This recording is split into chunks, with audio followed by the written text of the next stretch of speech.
All right, let's talk about a number that's been all over the news lately. It might just seem like a number, but it has a real, tangible impact on everything from your daily expenses to your biggest life plans. So, let's break down what it all means. And here it is. The Indian Rupee has hit a historic low, crossing 91 against the US dollar. Now that's a simple, stark number, but behind it is a massive chain reaction that ripples through the entire Indian economy. But okay, let's get real. Beyond the headlines and the stock tickers, what does this number, 91, actually mean for your budget, for your savings, for your future? That's the question we're really digging into today. Before we jump into how this hits your wallet, let's just take a super quick look at why this is happening. It's not just one single thing. It's really a perfect storm of pressures, both from around the world and from right here at home. So on one side, you've got these big global forces. Think about stuff like rising US interest rates, which kind of makes the dollar a magnet for global money. And on the other side, you have things happening domestically, like foreign investors pulling some of that money out of the Indian market. At the end of the day, it's just supply and demand. And right now, demand for the dollar is really, really high. Okay, so that's the why out of the way. Now for the main event. How does a number on a currency exchange screen actually turn into higher costs for you and me? It all starts with something called the cascade effect. And that cascade is driven by a concept called imported inflation. It sounds a bit jargony, but the idea is simple. When the rupee gets weaker, anything India buys from the rest of the world using dollars, and that's a lot of stuff, like crude oil, electronics, even some of our food, it all gets more expensive, literally overnight. And that cost doesn't just stop at the shipping docks, it trickles down to all of us. And you can see that trickle-down effect right here, laid out on a typical monthly budget. The hit to your commute or your cooking oil is immediate, right? Because we import so much of our crude oil. But then look at something like vegetables or milk. You might think, hey, that's local, and you're right, but they get to your store on trucks that run on diesel, and the price of diesel just went up. It's all connected. Even your power bill might creep up because of pricier imported coal.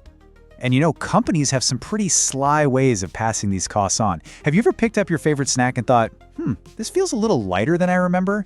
That's not your imagination. That's shrinkflation. Instead of raising the price, they just give you a little less. So you're still paying the same, but you're definitely getting less for your money. Now this is where the impact can be absolutely brutal, especially for middle-class families. Just imagine, you've been saving for years to send your kid to study abroad. A $20,000 fee that was 16.6 lakh rupees not too long ago is now suddenly 18.2 lakhs. That's an extra 1.6 lakhs that just appeared out of thin air, all because of the exchange rate. It's a massive blow to years of careful financial planning. Now, here's a really important point. A falling rupee doesn't hit everyone the same way. In fact, it does the opposite. It creates this huge divide, sorting people into two very clear camps, the winners and the losers. Economists have a great visual for this. They call it a K-shaped impact. Just picture the letter K. One arm goes up and the other arm goes down. That's exactly what happens here. A weak rupee can actually be great for one part of the economy while being incredibly painful for another, just stretching that gap between them even wider. And this chart breaks down what that K-shape looks like in the real world. For lower-income families, the pain is immediate. It's about survival. The rising cost of basic food and fuel can completely wipe out any savings they have. For the middle class, the squeeze is on the future. That dream of studying abroad gets pushed back. Loan EMIs stay stubbornly high. But for the upper-income folks who might have investments tied to the dollar, the impact is often pretty small. So who's riding that top arm of the K? Well, think about big exporters, especially in IT or pharma. They earn their money in dollars, so when they bring it back to India, they suddenly have more rupees. Same thing for NRIs sending money back home.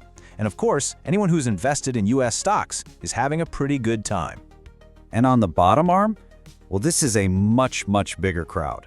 It's those students we talked about. It's anyone with a loan. And crucially, it's the huge majority of people who earn a fixed salary in rupees and are now discovering that their paycheck just doesn't stretch as far as it used to. You know, this pressure we're all feeling, it's not some new thing that just happened last week. To really understand the squeeze on your wallet, we have to zoom out and look at the trend over the last decade. Just look at this journey. Back in May 2014, a US dollar would cost you around 58.5 rupees. Today, it's over 91. This isn't just a small dip, it's a serious, long-term slide in what our currency is worth globally. And all of this brings us to what I think is the most critical idea to grasp, the double whammy. It's basically a two-front attack on your money. First, your rupee is worth way less when you try to buy something from another country. And second, that same rupee also buys you less stuff at your local Corona store because of rising prices at home. Let's put some numbers to that. So here's the first hit of that whammy.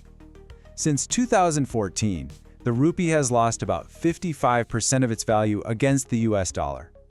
That is a huge drop in its power outside of India.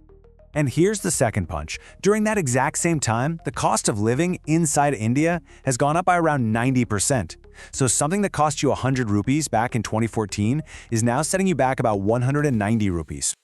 And nothing shows the combined power of this double whammy like this example.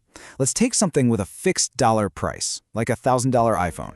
In 2014, that would have cost you about 58,500 rupees. Today, that same $1,000 phone costs you 91,000 rupees. That huge gap, that's the double whammy in your pocket. So this all leads us to the final, and maybe the most important question.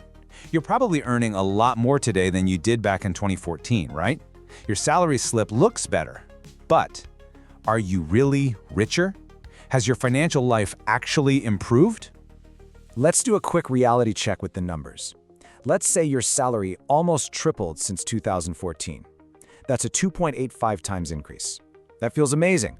But at the same time, the cost of everything here in India almost doubled, and the cost of anything imported went up by more than 1.5 times. Your salary has been running a frantic race against both of these things. And here's the bottom line. It means that even if your salary has doubled or even tripled since 2014, once you factor in the higher cost of, well, everything, your actual real buying power has hardly moved. It's like you're running faster and faster just to stay in the exact same place. And that's really the question I want to leave you with. It's the one that sits at the very heart of this whole thing. Take a moment and think about your own journey since 2014. Your income has gone up on paper for sure, but has your financial life, your real ability to save, to grow, to reach your goals, has it truly moved forward? It's something worth thinking about.